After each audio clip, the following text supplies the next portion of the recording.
The Three Musketeers by Alexandre Dumas. Chapter 50. Chat between Brother and Sister. During the time which Lord de Winter took to shut the door, close a shutter, and draw a chair near to his sister-in-law's fauteuil, Milady, anxiously thoughtful, plunged her glance into the depths of possibility, and discovered all the plan, of which she could not even obtain a glance as long as she was ignorant into whose hands she had fallen.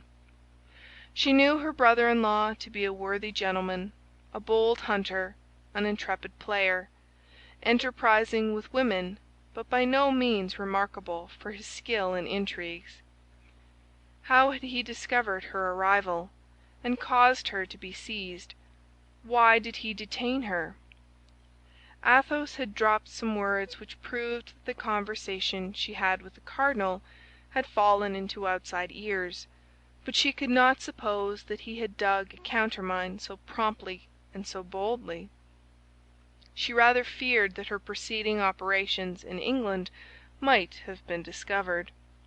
Buckingham might have guessed that it was she who had cut off the two studs, and avenged himself for that little treachery.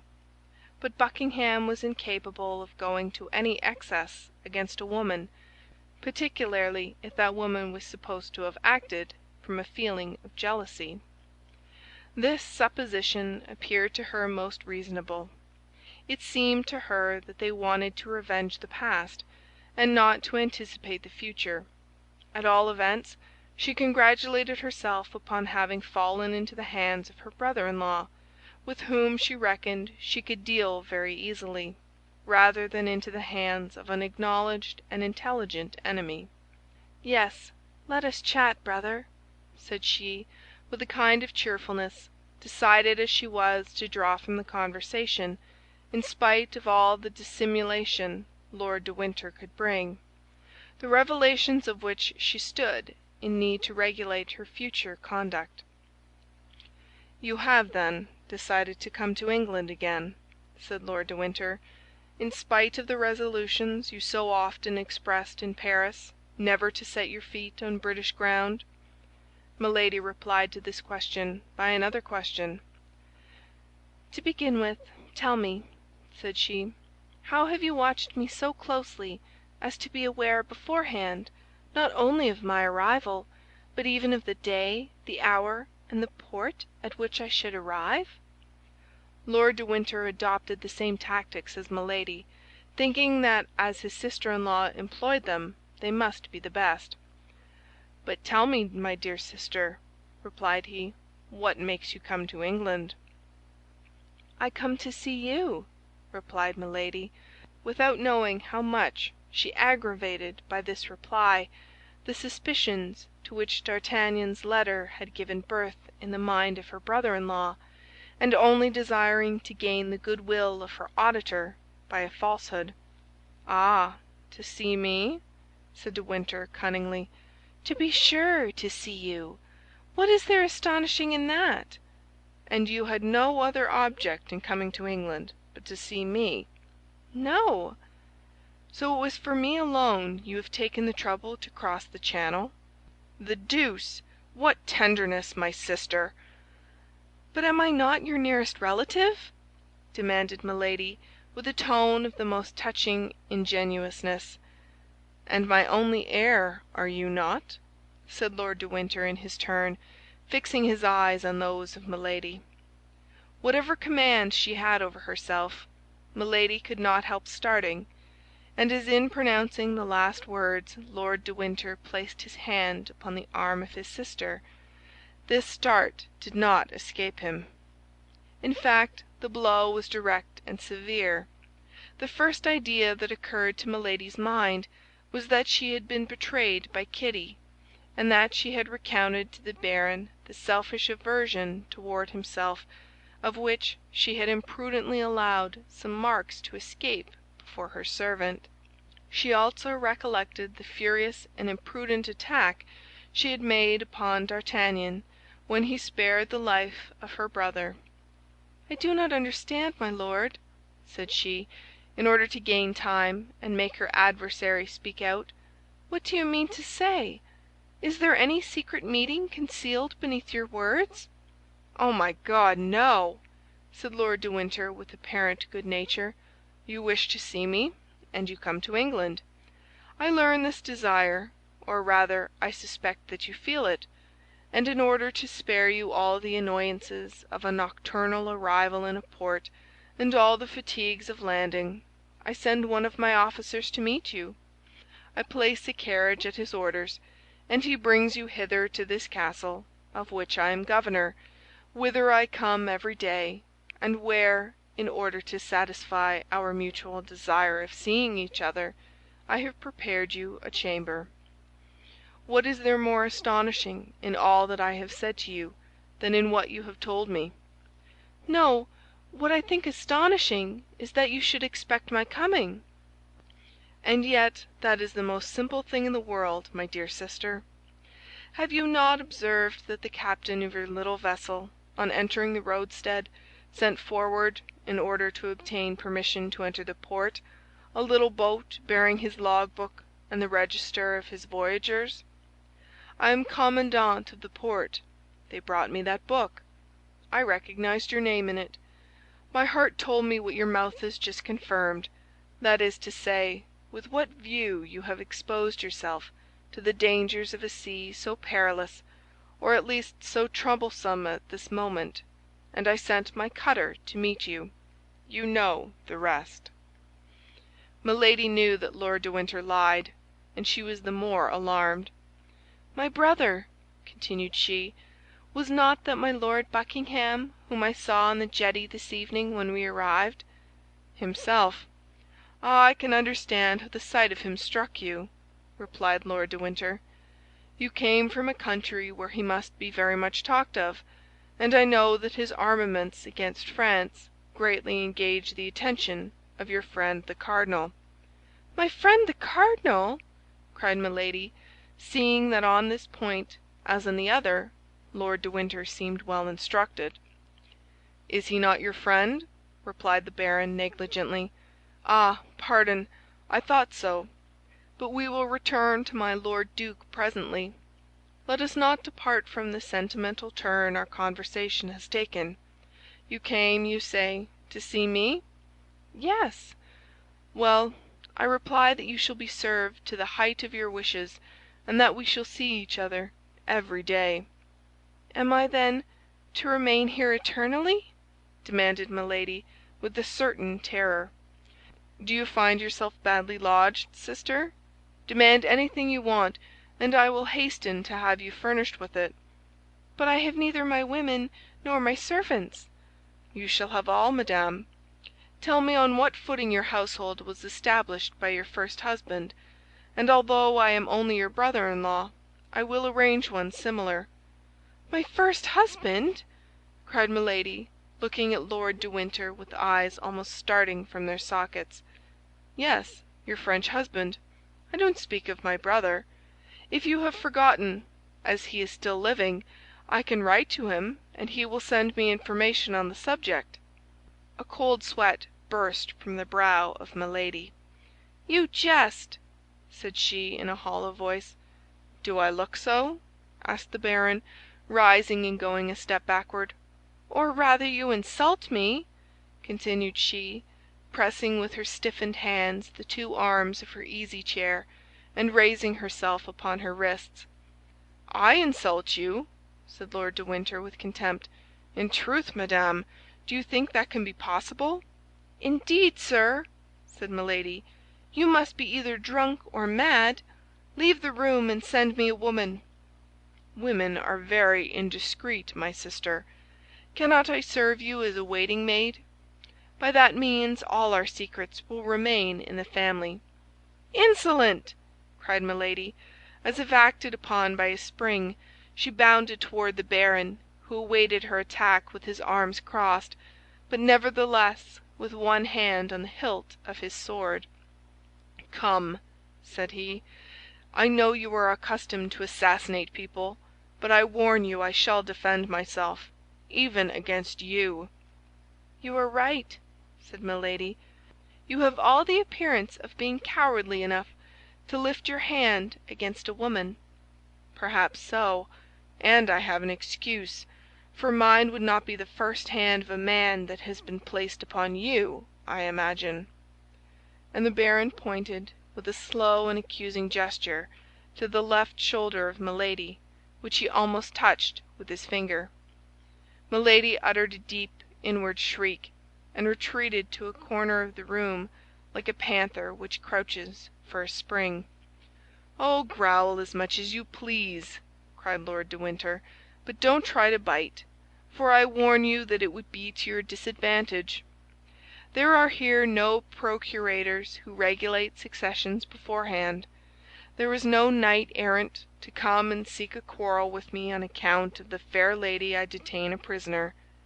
But I have judges quite ready who will quickly dispose of a woman so shameless as to glide, a bigamist, into the bed of Lord de Winter, my brother. And these judges, I warn you, will soon send you to an executioner, who will make both your shoulders alike." The eyes of Milady darted such flashes that although he was a man and armed before an unarmed woman, he felt the chill of fear glide through his whole frame. However, he continued all the same, but with increasing warmth. "Yes, I can very well understand that after having inherited the fortune of my brother, it would be very agreeable to you to be my heir likewise. But know beforehand, if you kill me or cause me to be killed, my precautions are taken. Not a penny of what I possess will pass into your hands. Were you not already rich enough, you who possess nearly 1,000,000? And could you not stop your fatal career, if you did not do evil for the infinite and supreme joy of doing it? Oh, be assured, if the memory of my brother were not sacred to me, you should rot in a state dungeon, or satisfy the curiosity of sailors at Tyburn. I will be silent, but you must endure your captivity quietly. In 15 or 20 days I shall set out for La Rochelle with the army. But on the eve of my departure, a vessel which I shall see depart will take you hence, and convey you to our colonies in the south. And be assured that you shall be accompanied by one who will blow your brains out at the first attempt you make to return to England or the Continent." Milady listened with an attention that dilated her inflamed eyes. "Yes, at present," continued Lord de Winter, "you will remain in this castle. The walls are thick, the doors strong, and the bars solid. Besides, your window opens immediately over the sea. The men of my crew, who are devoted to me for life and death, mount guard around this apartment, and watch all the passages that lead to the courtyard. Even if you gained the yard, there would still be 3 iron gates for you to pass. The order is positive. A step, a gesture, a word on your part, denoting an effort to escape, and you are to be fired upon. If they kill you, English justice will be under an obligation to me for having saved it trouble. Ah, I see your features regain their calmness. Your countenance recovers its assurance. You are saying to yourself, 15 days, 20 days, bah! I have an inventive mind. Before that is expired, some idea will occur to me. I have an infernal spirit. I shall meet with a victim. Before 15 days are gone by, I shall be away from here. Ah, try it!" Milady, finding her thoughts betrayed, dug her nails into her flesh to subdue every emotion that might give to her face any expression except agony. Lord de Winter continued, "The officer who commands here in my absence you have already seen, and therefore know him. He knows how, as you must have observed, to obey an order, for you did not, I am sure, come from Portsmouth hither without endeavoring to make him speak. What do you say of him? Could a statue of marble have been more impassive and more mute? You have already tried the power of your seductions upon many men, and unfortunately you have always succeeded. but I give you leave to try them upon this one. Pardieu! If you succeed with him, I pronounce you the demon himself." He went toward the door and opened it hastily. "Call Mr. Felton," said he.